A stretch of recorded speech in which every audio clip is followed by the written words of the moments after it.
할렐루야, 할렐루야. 진짜 연말이 된 것 같습니다. 오늘 저녁을 보니까. 그렇지만 또 우리가 1년 내내, 아니 몇 년 동안 이 연말 이렇게 썰렁한 가운데 살아왔기 때문에 잘 훈련이 되어 있으리라고 생각하고요. 우리 함께 하나님의 말씀을 봉독하도록 하겠습니다. 전도서 7장 11절부터 18절까지의 말씀을 자막을 통해서 표신 성경을 통하여 함께 말씀을 읽겠습니다. 시작. 지혜는 유산같이 아름답고 햇빛을 보는 자에게 유익이 되도다. 지혜의 그늘 아래에 있음은 돈의 그늘 아래에 있음과 같으나 지혜에 관한 지식이 더 유익함은 지혜가 그 지혜 있는 자를 살리기 때문이니라. 하나님께서 행하시는 일을 보라. 하나님께서 굽게 하신 것을 누가 능히 곧게 하겠느냐. 형통한 날에는 기뻐하고 곤고한 날에는 되돌아보라. 이 두 가지를 하나님이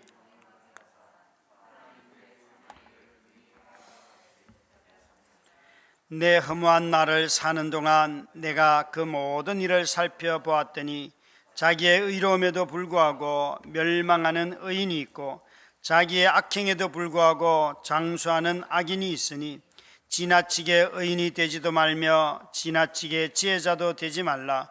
어찌하여 스스로 패망하게 하겠느냐. 지나치게 우매한 자도 되지 말라. 어찌하여 기한 전에 죽으려고 하느냐. 너는 이것도 잡으며 저것에서도 내 손을 놓지 아니하는 것이 좋으니 하나님을 경외하는 자는 이 모든 일에서 벗어날 것임이니라. 아멘. 오늘 아침에 새벽에 이곳에 일찍 왔는데요, 이기루 집사님이 저한테 이러시는 거예요. 목사님, 이전에 섬겼던 교회에 전도사님 한 분이 이제 임종 직전에 했는데 그분이 재산만 100억대래요.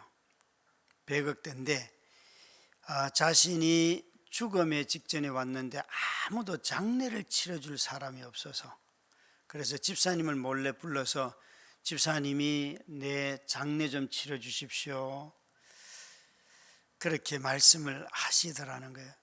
여러분, 100억대의 재산을 가지고 도대체 어떻게 인생을 살았길래 장례식장에 형제든 누구든 아무도 올 사람이 없고 부탁할 사람도 없어서 당신한테 부탁을 한다면서, 참 목사님 인생이 어떻게 이렇게 비참할까, 그것도 전도사 출신이에요. 그러면서 도대체 그렇게 살지 말라고 많이 이야기했는데 왜 이번엔 이렇게 살았을까, 그러면서 그 인생에 대한 회의, 삶에 대하여서 느끼는 그 쓸쓸함, 이런 것을 막 쏟아내시더라고요. 혹시 여러분 중에 몰래 숨겨놓은 100억이 있으신 분, 이 금요기대 안 오신 분들 다 100억 좀 숨겨놨다고 돈을 다 썰어 다니시는 거죠. 우리는 아마 하나님이 우리에게 돈을 마음껏 주시면, 내가 원하는 만큼 주시면 나도 마음껏 잘 누군가를 도우며 쓸 수 있다, 혹시 이런 생각을 하시는지요? 우리 자주 그런 생각들을 하지 않습니까? 저런 돈을 저런 나쁜 놈에게 주지 않고 나에게 주시면 내가 정말 이렇게 잘 쓸 텐데, 그런 생각이 우리 마음속에 다 있어요. 그러나 실상은 한번 우리에게 돈 대신에 시간도 넣어보고, 또 돈 대신에 우정도 넣어보고, 돈 대신에 여러분이 어떤 기회들, 직장에서 일하는 기회, 직책들, 이런 걸 넣어보면 나는 정말 내가 욕했던 저 나쁜 인간들보다 그 일들을 더 성실하게 잘 했을까, 한번 돌이켜보면 좀 좋은 생각이 떠오르리라 생각해요. 오늘 읽은 이 전도서 7장은 이 전도서에 있어서 일종의 전환점인데요, 지금까지 전도서는 다 하늘 아래서의 삶을 이야기했어요. 하늘 아래서의 삶을 두 단어로 하면 수고하지만 결국 죽음이다. 그래서 이 수고의 삶은 굉장히 부정적인 뜻으로 전도자는 계속해서 이야기했어요. 이 수고하고 결국에는 죽음을 맞이하는 이 삶을 전도자는 헛되다라고 말하였습니다. 그래서 1장부터 6장까지 그가 항상 수고가 나올 때마다 반어법적으로 의문문으로 묻습니다. 무엇이 수고가 유익하냐라고 묻는데 답은 유익함이 없다예요. 수고하는 유익이 없다. 이게 1장부터 6장까지 계속해서 말합니다. 그래서 수고하는 삶이 헛되다. 수고가 헛되다. 나는 수고하는 것을 미워한다. 수고하는 것 때문에 실망했다. 수고에는 슬픔뿐이다. 수고함으로 말미암아 시기 질투를 받았다. 수고하고도 누리지 못한다. 수고하고도 자신이 취하지 못하고 또 아무리 수고해도 식욕조차도 만족스럽게 충족하지 못한다. 그래서 수고는 끝은 없는데 만족도 하지 못하고 결국은 허무하다. 이 수고하는 것은 우리를 인생을 피곤하게 할 뿐이다. 하나님께서 인간을 노동하는 존재로 만들었어요. 범죄하기 전에 인간은 노동하는 것이 기뻤습니다. 자연을 돌보면서 또 짐승들을 잘 가꾸면서 돌보면서 살 때 굉장히 행복했습니다.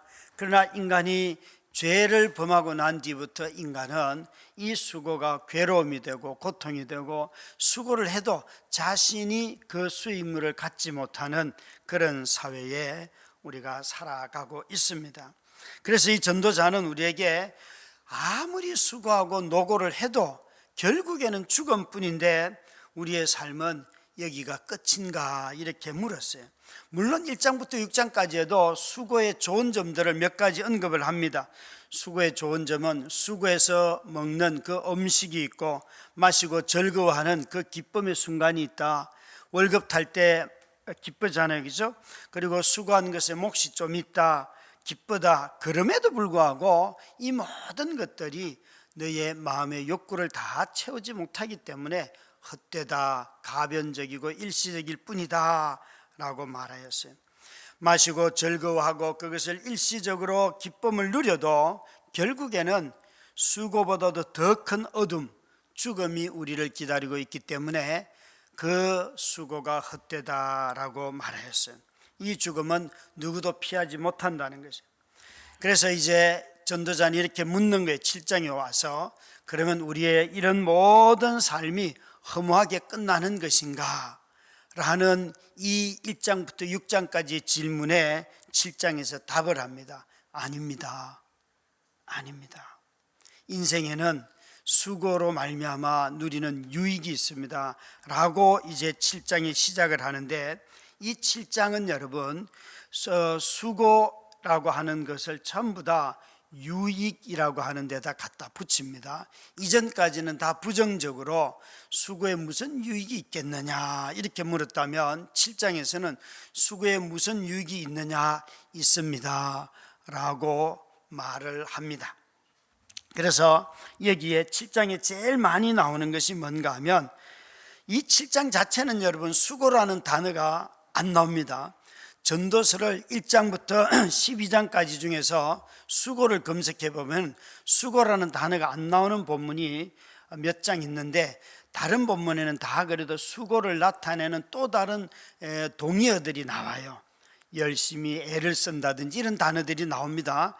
그런데 7장만큼은 그런 단어가 전혀 나오지 않습니다. 수고라는 단어가 나오지 않고 오히려 여기에 무엇이 이렇게 살면 유익할 수 있을까라고 말하면서 이전에는 이 유익이라는 단어가 다 유익함이 없다, 허무하다로 끝났는데 7장에 와서는 이제는 유익하다로 끝을 내고 있습니다.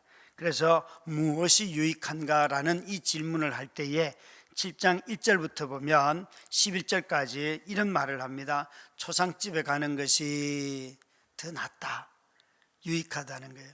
왜? 기쁜 데 가는 것보다 슬픈 자리에 가는 것이 더 낫다.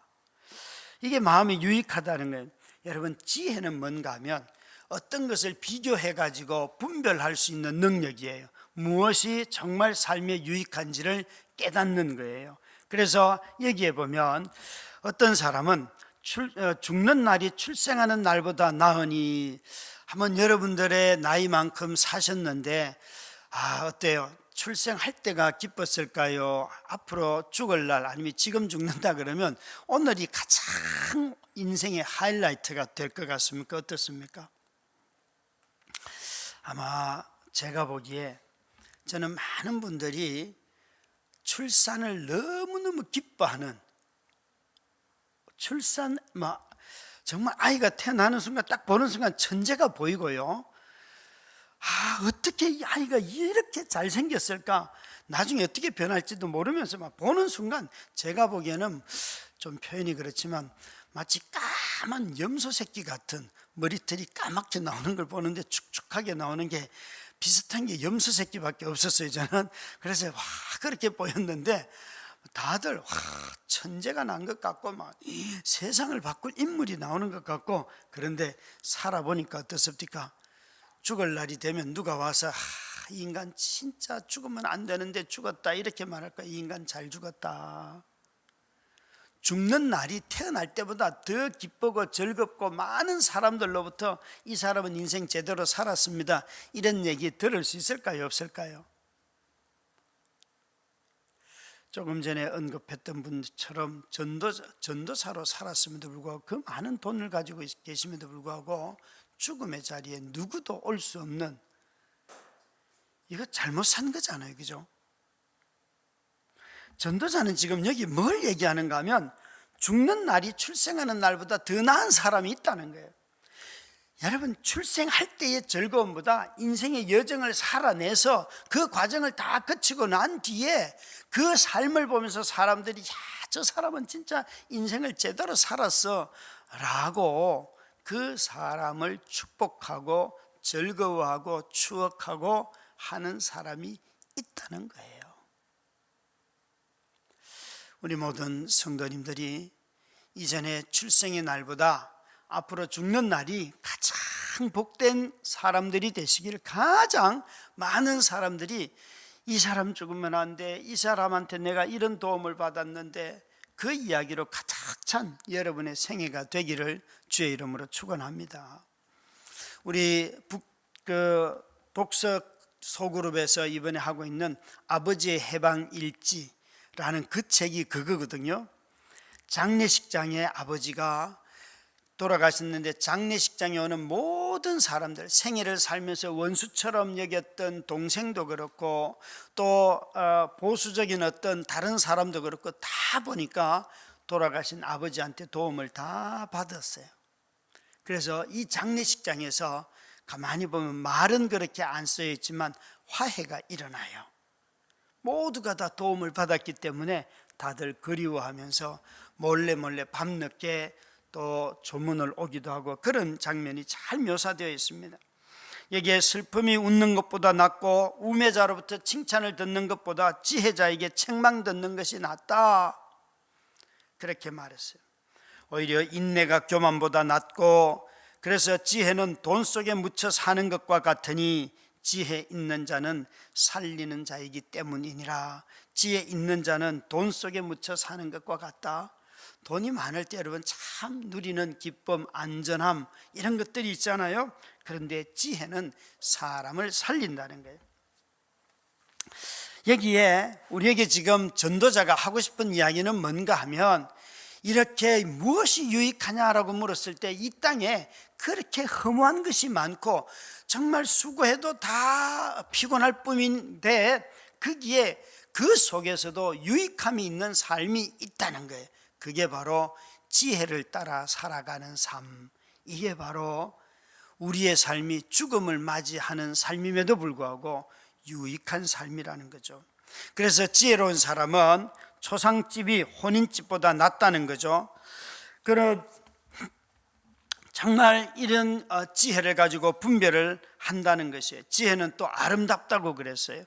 여기에 보면 12절 말씀에도 지혜는 유산같이 아름답고 이렇게 말했는데, 유산은 참 좋은 거잖아요. 누구든지 다 물려받는 것이잖아요. 햇빛을 보는 자에게 유익이 되도다. 햇빛을 쬐는 것은 다 유익함인데, 마치 지혜도 똑같다는 거예요. 햇빛처럼 우리 삶에 유익이 있는데 그런 유산을 받을 수 있는 사람의 누리는 유익처럼 햇빛도 지혜도 다 우리에게 유익하다고 말하고 있어요.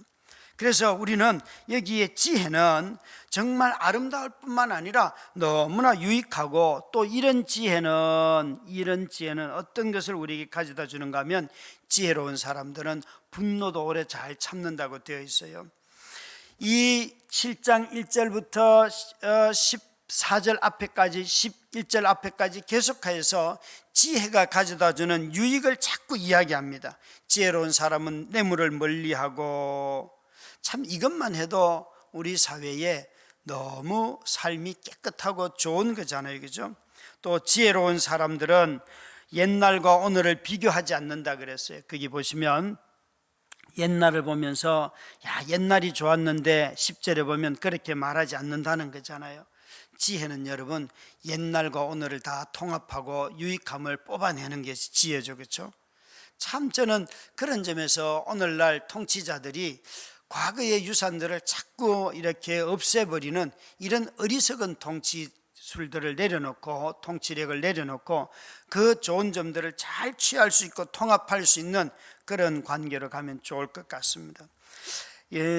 우리는 다 이 헛되게 보이는 세상 속에서도 유익한 것을 취하는, 유익한 것을 가르쳐주는 지혜를 따라 사는 것, 이것이 바로 이 전도자가 우리에게 가르치는 삶이라는 것이에요. 그러면 도대체 이런 한계가 있고 죽음도 있고 수고를 여전히 피곤함 가운데 하고 있는 우리들이 어떻게 삶을 유익하게 하는 지혜를 누리며 살 수 있을까? 이 전도자는 이 17장에서 아주 획기적으로 우리에게 생각을 바꾸도록 하는데, 그것은 이전에도 이렇게 말했어요. 이전에는 수고하는 데서 조금의 기쁨이 있고 하나님 우리에게 먹고 마시고 일하는 것은 다 선물로 주신 거다. 이전에는 뭐라고 말했는가 하면, 하나님이 주신 선물을 누리면서 너희가 이 헛된 인생을, 헛된 가운데서도 이것을 누리며 살아라, 이렇게 말하였어요, 전도자가. 그런데 지혜로운 사람들은 선물을 받는 그 삶에서 하나님의 행하심을 바라보는 삶으로 시선이 바뀐다는 거예요. 여기에 여러분 읽어보시면 뭐라고 되어 있는가 하면, 여기에 14절 같이 읽겠습니다. 13절 14절 같이 읽습니다. 시작. 하나님께서 행하시는 일을 보라. 하나님께서 굽게 하신 것을 누가 능히 곧게 하겠느냐. 형통한 날에는 기뻐하고 공고한 날에는 되돌아봐라. 사람이 그의 장래일을 능히 헤아려 알지 못하게 하셨느니라. 여기에 하나님께서 행하신 일을 보라, 이 말씀이 이 전도서의 7장의 지금까지의 모든 일의 전환이에요.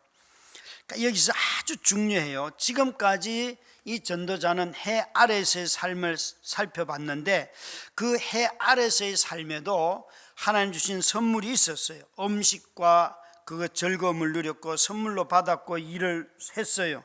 그러나 그 인생들에게 하나님께서 수고를 주셨는데, 이런 하나님을 기뻐하라고 권면했어요. 기뻐하는 자들이 있다고 했어요. 그러나 이제 7장에 와서는 이 땅에 허무하게 느끼고 수고하고 피곤하고 죽음을 가져오는 그 모든 일들 속에도 하나님의 일하고 계시는 일들이 있다는 거예요. 하나님이 일하고 계심을 보라는 거예요. 그냥 일하고 먹고 살고 수고하는 것, 그 즐거움만, 선물만 받지 말고 지금도 하나님이 이 한계 속에 있는 우리와 함께 동행하시면서 당신이 일하고 계시던 영역들이 있다는 거예요. 그걸 보라는 거예요. 여러분, 정말 우리가 우리의 눈을 떠서 아무리 시대가 어렵고 강팍하고 악하여도 하나님이 여전히 그 시대 속에서 일하고 계십니다. 우리가 자꾸 이런 믿음들이 흔들릴 때에 회의주의에 빠지고 낙심하기 쉽게 말하는데요, 이 지혜자는 이렇게 말합니다. 하나님이 주시는 선물을 받는 그 삶에서 이제는 하나님이 행하고 계시는 일을 보고 그 일에 동참하라는 것이에요.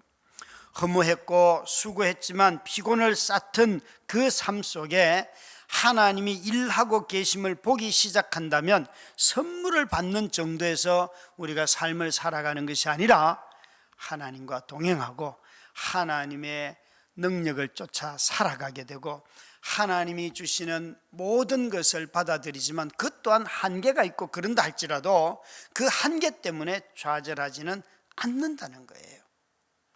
그래서 13절 14절에 보면 하나님이 행하시는 일을 보라, 하나님께서 굽게 하신 것을 누가 능히 곧게 하겠느냐. 적어도 이 사람은 지금까지는 모든 불법과 부정과 또 법정에서의 공의롭지 못한 걸 다 봤어요. 그 굽었어요. 그러나 그 굽게 하신 그 일들 속에서도 하나님이 하시는 일이 있는데 우리가 비록 그 모든 굽어진 일들을 곧게 하지는 못한다 할지라도 그 속에도 여전히 하나님이 하시는 일이 있다는 거예요. 여러분, 이 일을 받아들일 수 있겠습니까? 하나님이 행하시는 일 속에 굽은 것을 하나님이 그대로 허락하시고 유지하고 있다는 것을 받아들일 수 있겠습니까? 여기 굽었다, 휘어졌다 하는 이것은 때로는 장애를 뜻하기도 하지만 오늘 본문에서는 정의가 왜곡되어 나타나는 삶입니다. 말하자면 이런 겁니다. 깡패가 스포츠카를 몰고 다니고 착하고 가난한 사람들은 늘 굶주리는 삶, 그냥 BMW를 늘 타고 다니면서 허덕이는데 늘 착해. 여기 앉아있는 모든 분들. 근데 도둑놈들, 깡패들은 다 스포츠카를 끌고 다니죠. 그죠? 그런 거. 아니면 대장동 50억 클럽에 속하여서 뇌물을 먹고 탈법을 일삼는 인간들은 처벌은커녕 조사도 받지 않았음에도 불구하고 혐의가 아주 작은, 정말 그 42억 중에서 4억을 선거 자금으로 받았다고 말하는 혐의예요. 혐의. 입증되지도 않은 혐의 때문에 마치 나머지 38억은 어디 갔는지 그거 뒤지지도 않고 있는 정말 어리석기 짝이 없는 이런 형국에 우리가 살아가고 있잖아요. 주가를 조작해도 전혀 조사조차 하지 않는 이런 세상에서 우리가 살아가고 있어요. 우리 모두는 다 이 말을 들을 때에 이 굽게 하신 것도 누가 능히 곧게 하겠느냐, 너희는 이것을 고칠 수 없다. 그러나 그 속에서도 하나님이 행하시는 일을 보라 라는 이 말을 겸손하게 우리는 받아들여야 합니다. 우리 모두는 다 우리 자신들이 정말 하나님이 우리에게 지혜를 주셔도 모든 일을 다 할 수 있고 모든 것을 바꿀 수 있는 능력을 주시지는 아니하였습니다. 저와 여러분도 우리 자신도 변하지 않은 가운데서 살아갈 때가 참 많습니다. 그러나 그것 때문에 좌절하고 주저앉으라는 소리는 아닙니다. 이 본문이 이야기하려고 하는 것은 14절에도 보면 형통한 날에는 기뻐하고 곤고한 날에는 되돌아보아라, 이 두 가지를 하나님이 병행하게 하사 사람이 그의 장래일을 능히 헤아려 알지 못하게 하셨느니라. 저와 여러분이 아무리 지혜가 있어도 장래일을 헤아려 다 알 수 있는 사람은 아무도 없다는 거예요. 정말 내가 형통할 때가 있을 수 있어요. 그때는 기뻐하고 또 곤고함을 당할 때는 그때는 되돌아보면서 정말 다시 한번 내 삶을 리뷰하고 어떻게 살아가야 될까, 그런 정도의 삶을 우리는 취할 수밖에 없다는 것이에요. 이 두 구절이 말하고 있는 것은 이것은 우리가 지혜를 가지고 이 세상을 살아가지만 하나님의 주권과 하나님의 능력을 인정하며 살라는 거예요. 우리가 아무리 지혜가 있어서 모든 것을 분별한다 할지라도 다 알지 못할 뿐만 아니라 우리 자신들이 그것을 바꿀 수 있는 능력이 없다는 것이에요. 그래서 하나님을 인정하며 그 한계 속에서 불의를 행하지 않고 사는 것이 바로 지혜자의 삶입니다. 여기에 우리의 한계 때문에 불의에 동참하고 함께 그 일을 하라고 말하는 것이 아닙니다. 여러분, 이 성경이 뭐라고 우리에게 말하는가 하면 15절, 16절, 17절에 보시면 이런 말씀들을 합니다.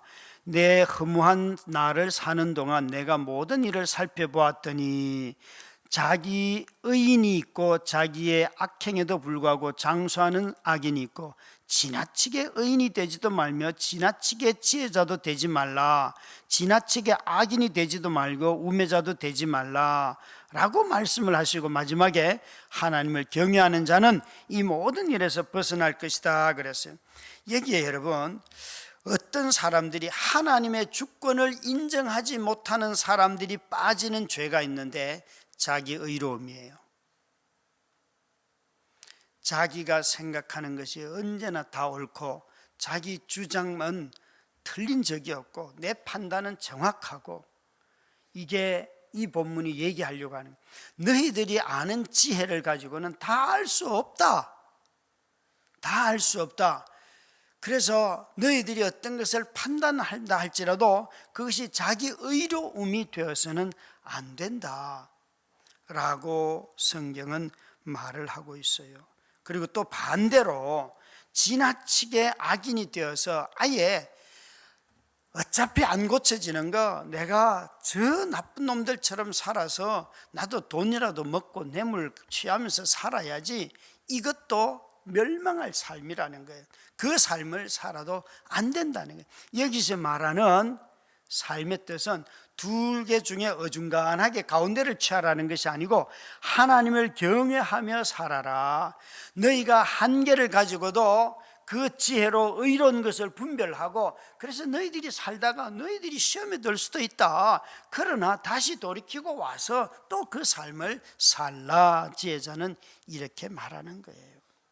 자기 의에 걸려 넘어져서 냉소적으로 신앙생활하는 사람들이 얼마나 많은지 몰라요. 하나님 앞에 내가 이런 것 구했는데 내 기도도 안 들어주시는 그런 하나님을 내가 어떻게 믿겠습니까? 막 그렇게 말을 해요. 헤럴드 쿠시너라고 하는 사람이 왜 착한 사람들이 고통을 당하는가라는 책을 썼어요. 그래서 사람들은 다들 이 책의 저자는 이미 이렇게 말하는 거예요. 인간은 다 착하다, 이게 전제가 되어 있는 거예요. 고통당하는 사람들은 착합니까 여러분?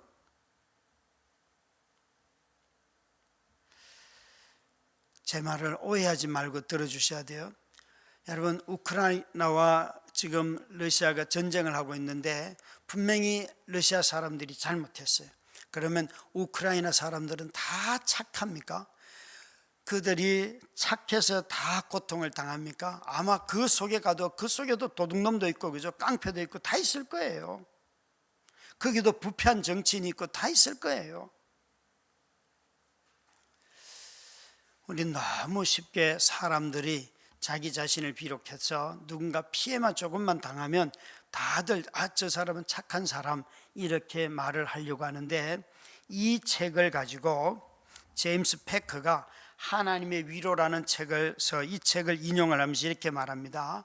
우리가 질문을 해야 되는 질문이 있는데 이 책처럼 왜 착한 사람들이 고통을 당하는가 이렇게 질문하면 안 되고, 왜 악한 사람들에게 하나님은 이렇게 오래 참습니까? 이것이 우리가 해야 할 질문이라는 거예요. 왜 하나님은 이 악한 사람들에게 이렇게 오래 참습니까? 여러분은 누구의 질문이 맞습니까? 헤럴드 쿠시너의 질문이 여러분 생각에 맞습니까? 아니면 제임스 패커의 질문이 맞다고 생각하십니까? 우리는 선을 행하고도 죄를 범하지 않는 의인은 한 사람도 없다라고 20절 말씀에 보면 하나님이 말씀하셨어요. 여러분, 선을 행하고도 죄를 범하지 않는 의인은 한 사람도 없다. 그래서 지나치게 의인인 척 해서도 안 되고 또 지나치게 악인인 것처럼 냉소적으로 그렇게 해서도 안 된다는 거예요. 하나님의 일하심을 그가 보지 못하기 때문에 그렇습니다. 사랑하는 우리 성도 여러분, 정말 우리 시대에는 이 거대한 악 앞에서, 구조적인 악 앞에서, 또 권력자들의 불법과 불행, 그 무관심 속에서 자기 백성을 보호하지 못한 이런 죄악에 대하여서 우리는 어떻게 이 시대를 믿음으로 살아갈까 참 고민이 많아요. 고민이 많아요. 그래서 많은 사람들이 이런 일들을 놓고 기도조차 하지 않고 어차피 고쳐지지 않는 거라는 생각을 하며 포기하고 살아가는 일들이 너무 많습니다. 아닙니다, 여러분. 하나님은 지금도 우리 가운데서 일하고 계십니다.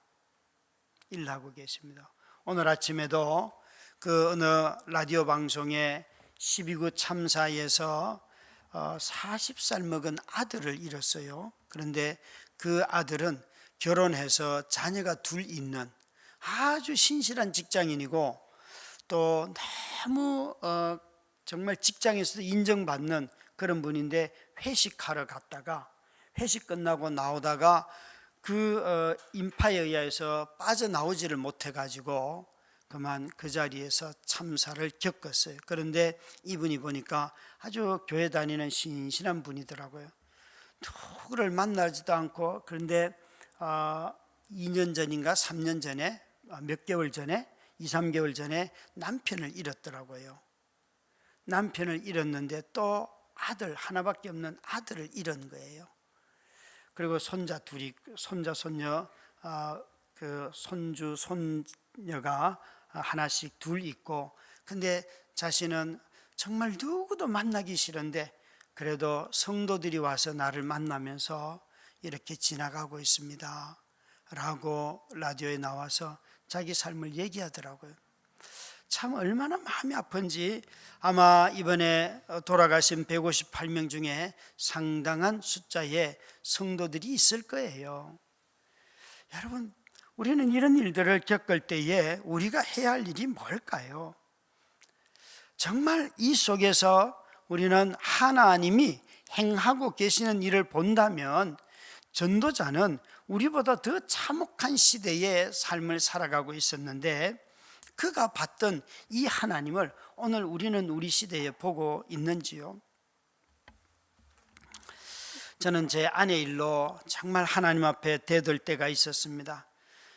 엄청나게 여러 해를 따지고 묻고 왜 나한테 내가 그래서 교회 개척 안 한다 그랬잖아 그러면서 하나님한테 욕을 하면서 대들고 또 그 이후에 화상을 입고 난 뒤에는 내가 당신한테 기도하나 봐라 그러면서 여러 해를 정말 마음속에 분노만 가지고 그래서 누가 와서 저한테 감사하라는 말만 들으면 화가 그냥 나는 사람들에게 말하기도 싫고 기뻐하라 감사해라 뭐 하나님의 뜻이 있다 이런 이야기는 듣기조차 싫었어요. 그런 시간들 속에 끊임없이 여기에 곤고한 날에는 돌아보라고 했잖아요. 곤고한 날에 삶을 돌아보는 것이 아니라 곤고한 날에 저는 뭘 했는가 하면 성경을 펴놓고 처음부터 끝까지 정말 성경을 다시 읽기 시작했어요. 도대체 내가 믿은 하나님이 뭐였는가? 그런데요, 저는 성경을 읽으면서 제 고민이 해결이 되고 성경을 읽으면서 아브라함을 다시 만나게 되고 야곱을 만나고 이삭을 만나고 그들의 삶의 리얼한 삶이 막 그려지고 만들어지고 이들이 이렇게 살았구나. 그 야곱의 삶을 만났을 때 얼마나 울었는지 몰라요. 야곱은 속이는 자예요, 속은 자예요? 사람들은 다 야곱이 속이는 자라고 말을 하는데 야곱이 속인 게 뭐가 있어요, 여러분? 그 형에게 팥죽 줄 테니까 장자권 줄래? 이거는 거래이지 속인 게 아니에요. 그 멍청한 건 형이에요. 만약에 팥죽을 안 줬으면 야곱이 속인 거죠, 그죠? 그거는 팥죽을 한 그릇에 배고프다고 판 형이 멍청하게 거래를 한 거지 정말 그 밥을 안 줬다면 속인 거죠. 근데 밥 줬어요. 속인 게 아니에요. 아버지한테 축복을 받을 때 속였죠, 그죠? 적어도 명시적으로 보면 한 3번에서 4번 정도 이상하다. 이게 야곱의 목소리인데 에서라니? 그러면서 네가 진짜 내 아들 에서가 맞냐? 예, 아버지 맞습니다. 가까이 와봐라. 털을 만지니까 털옷을 입었잖아요. 그래서 아버지가 속았어요. 그럼 마지막에 다시 손을 얹고 기도하려다가 아버지가 다시 한번 물어보다 참 맏아들 에서가 맞냐? 그러니까 야곱이 맞습니다. 그랬어요. 나중에 그가 밧단 아람에 가가지고 그 라반의 딸들을 만나잖아요. 그리고 나서 이제 라반을 만날 때 그가 자기소개를 어떻게 하는 줄 아세요? 제가 야곱입니다 이렇게 말하네요. 자기의 이름을 말하지 않고 외질 리브가의 아들이고 당신의 외질입니다 이렇게, 외족합니다 이렇게 소개를 해요. 나중에 야복 강변에서 야곱이 돌아오다가 하나님이 씨름하다가 그에게 이름을 묻잖아요. 왜 이름을 물어요? 이 라반 앞에 갔을 때 자기 이름을 감추고 그는 살았어요. 그제서야 자기 이름을 거기서 묻는 거예요. 이름을 묻는다고 하는 것은 하나님이 우리에게 이름을 물을 때는 너의 존재가 무엇이며 너는 어떤 삶을 살아왔는가를 묻는 질문이에요. 병년아, 너는 어떤 삶을 살고 있냐? 그 밤에 내 이름이 야곱입니다라고 말할 때에 저는 이렇게 대답을 했다고요. 하나님, 나는 저 시골 깡촌에서 아무것도 없는데 어떻게 대학원 왔는데 정말 부모는 나를 돌본 적이 없어요. 정말 이건 우리 엄마 아빠가 하신 말씀이에요. 나는 살기 위해서 젊은 시절에 악착같이, 그래서 정말 누구에게 눈밖에 나지 않으려고 애를 쓰고 열심을 내고 그렇게 살았어요. 인생에 참 피곤했습니다. 그렇게 왜 제가 우리 선교사님 신흥섭 선교사님이 제 영적인 멘토인가 하면 그분이 저를 처음으로 제 인생에 저를 보호해 주는 남자로 만났기 때문에 그래요. 정말 그분이 저를 보호해 줬어요. 그래서 그때 제가 이분이 내 아버지구나 이런 생각을 하게 했어요. 여러분, 아내 일을 겪으면서 다시 하나님을 만나게 되고 또 잠언을 읽게 되고 전도서뿐만 아니라 성경을 계속 읽으면서 예수 그리스도 이름이 슬픔의 사람이었구나 라고 하는 것을 깨닫게 되고 내가 믿어왔던 복음이 뭔가 다시 한번 정리하게 되었습니다. 사랑하는 우리 성도 여러분, 여기에 이 전도자도 말합니다.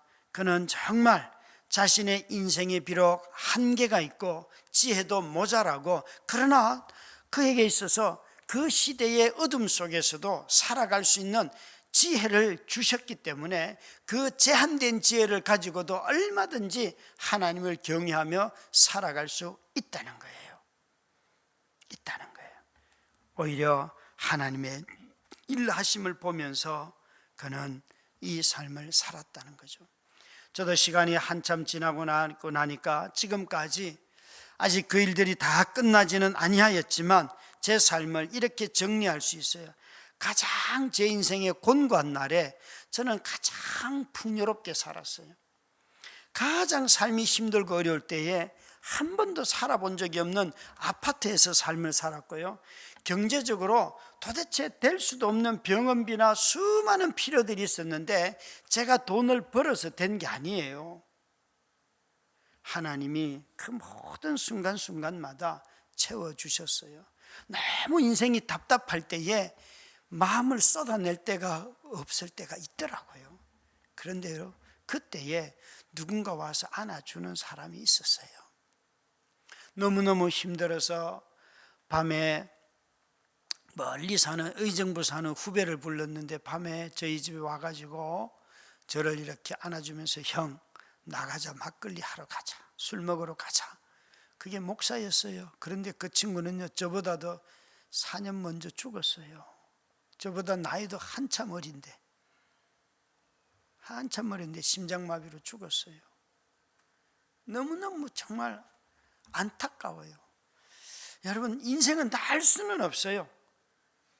인생 우리가 다 할 수 없어요. 그러나 여기에 전도자는 우리에게 이렇게 말합니다. 너희가 한계가 있어도 그 한계 속에서도 살아갈 수 있는 분별력이 있는데 그게 바로 지혜라는 거다. 지혜는 유익한 것이다. 지혜를 따라 살면 된다. 그래서 출생한 날의 기쁨, 출생을 기뻐하는 자리에 가는 것보다 죽음을 슬퍼하는 장례식장에 가는 것이 더 낫다. 그것이 참 유익하다 라고 그는 말하고 또 우리에게 여러 가지 말로 이렇게 권면을 하면서 형통한 날에는 기뻐하고 곤고한 날에는 되돌아보아라. 이 모든 두 가지 일을 하나님이 병행하고 계신다. 너희들은 이 일의 의미를 모른다. 너희들이 이 일은 나에게 유익하고 이 일은 나에게 손해나는 일이고 그렇게 판단할 일들이 아니다 말씀하고 계세요. 사랑하는 우리 성도 여러분, 우리가 정말 이 악한 시대를 살아가며 악한 시대에 믿음을 가지고 살아갈 때에 자기 의를 내려놓으십시다. 그리고 세상이 변하지 않는다고 아주 정말 악인밖에 넘치지 않는 세상, 악인이 넘쳐나는 세상이라고 냉소적으로 변하지 않도록 자기 마음을 지키십시다. 그래서 다른 사람들이 다 변하지 않아도 냉소하지 않고 내가 누군가를 만나면 선하게 그 사람들을 대하고 여유를 가지고 대하고 긍휼을 베풀면서 대하고 그렇게 하면 얼마나 우리가 악한 시대를 살아가며 지친 사람들이 얼마나 위로를 받습니까? 위로를 받습니까? 12구 참사로 자녀를 잃은 또 가족을 잃은 사람들이 하는 말이 있어요. 나올 때마다 그 인터뷰를 하고 난 뒤에 꼭 하는 말이 어제도 어떤 한 분이 그 얘기를 또 하시더라고요. 정말 국가가 우리를 이 날을 어떻게 기록할지 우리는 정말 국가에 묻고 싶습니다. 국가가 우리 자녀들의 삶에 대해서 기록해 주지 않는다면 우리가 인터넷 댓글을 통하여서 보는 그 수많은 폄훼의 말들과 저주의 말들과 자신들이 아무리 100개의 격려의 말을 읽어도 그 말 속에 한두 가지만 정말 비하하고 조롱하고 그런 말들을 보면 정말 마음이 무너진다는 거예요.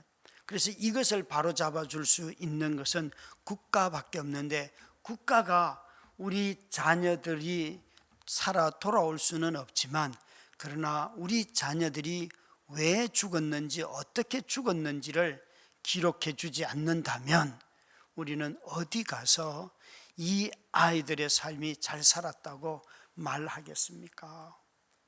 여러분, 우리가 살아가는 이 시대는 너무나 인터넷을 통해서 많은 사람들이 정말 인격적인 모욕을 당하면서 살아갑니다. 의견은 낼 수 있어도 인격적인 모욕을 해서는 안 될 것입니다.